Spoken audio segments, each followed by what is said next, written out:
Okay, guys, we ready to go? Where's my jacket? Thank you, guys. Best assistant ever. Okay, guys, ready to roll? Okay, Nico, we're all set? All set. Perfect. Okay.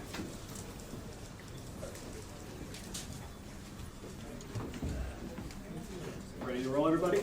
Ready on three. Ready on three. Everybody get ready to clap. 3, 2, 1.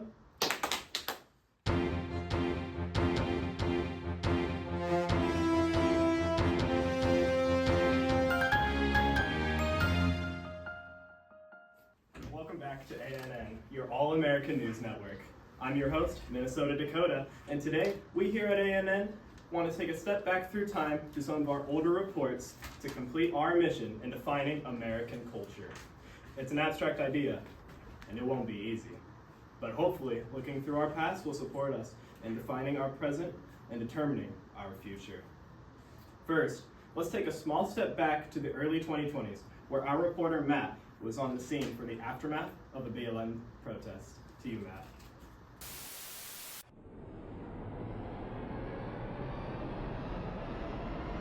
The story of an extraordinary year where COVID-19 disease that defined our lives in 2020. 12 months which started to spread this unknown virus, which has killed more than 1. Hello, I am Matt. As of November 11, 2020, Israel security forces has killed 23 Palestinians and wounded at least 3,000. Wait, I'm not supposed to talk about that. Sorry. Let's fast forward to the cleanup of a protest in support of BLM, Black Lives Matters, in Texas, which is clearly where we are. Texas is not only experiencing an influx of protests in BLM, but it's also experiencing an influx of immigration topics. Texas is a hotspot about immigration politics since it's right on the border of Mexico, and obviously that's a very big part of it. You'll see MAGA Republicans protesting regularly because not only did Trump lose the presidential race as of recently, but also because of the influx of Americans due to COVID. We've been in quarantine since March of this year, and they are not accepting it. You will see them arguing about the fact that they are not real Americans. In fact, we have an American here today. Hello, can you state your name for the record and please explain how you feel about immigrants in America? Hello, I am Travis White, and I believe that Americans are the scum of America. Oh, and do not get me started on Joe Biden and Kamala Harris and their border policies.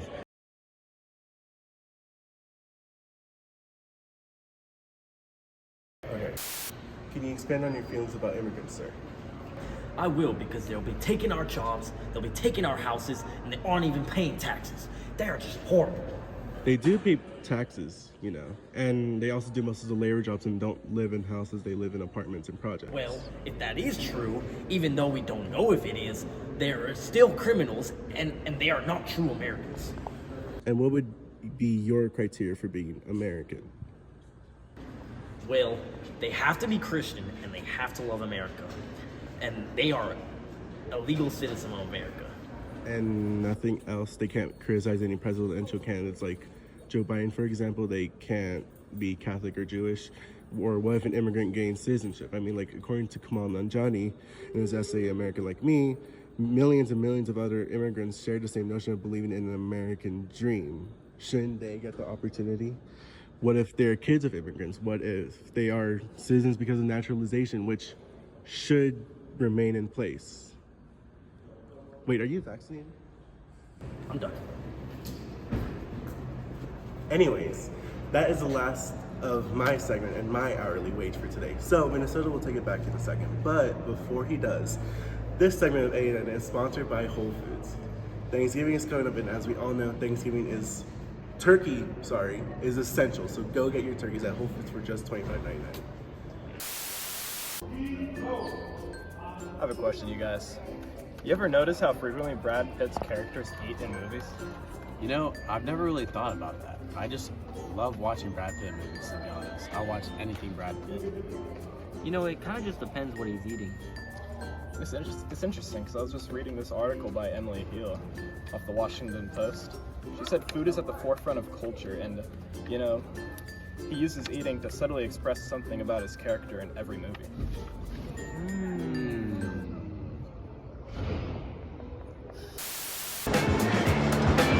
dinner out. Remember that.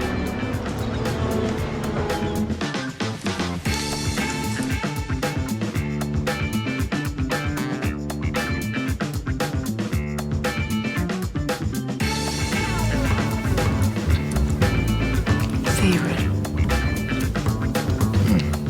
And don't eat it all at once.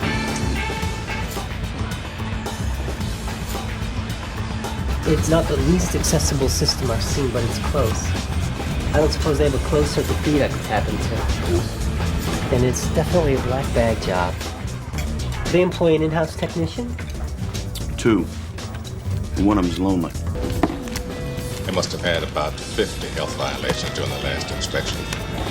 Could you at least sit across from me? I don't want people thinking we're dating. Thank you, Matt. It's always enlightening to hear the perspective of real Americans, or at least people who live here. Anyways, we're moving further back to a more defining decade, the 2000s, with terrorism, tech booms, and economic busts. The 2000s left an impact on everyone. Here's our reporter, Chris.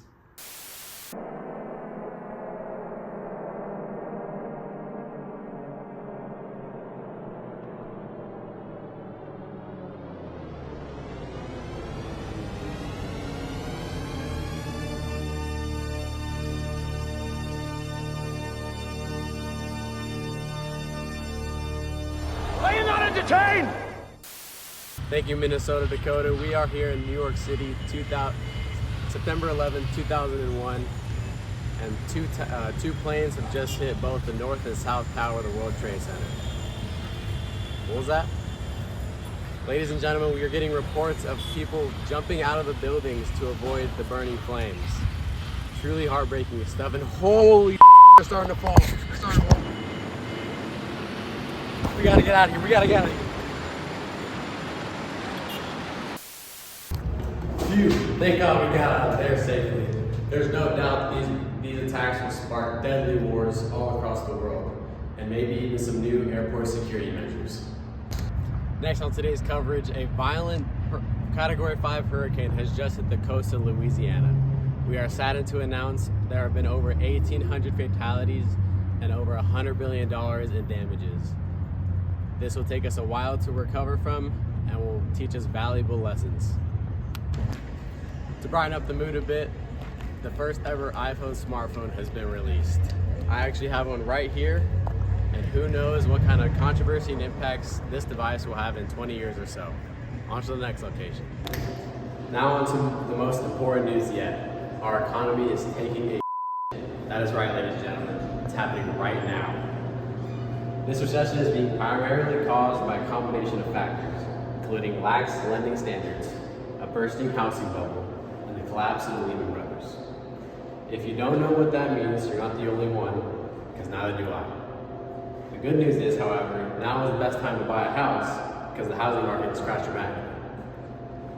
And sad in the news, I am sad to announce the tragic death of Michael Jackson, our favorite artist, our beloved artist, who changed our childhoods forever. Back to you, Minnesota, Dakota. Thank you, Chris.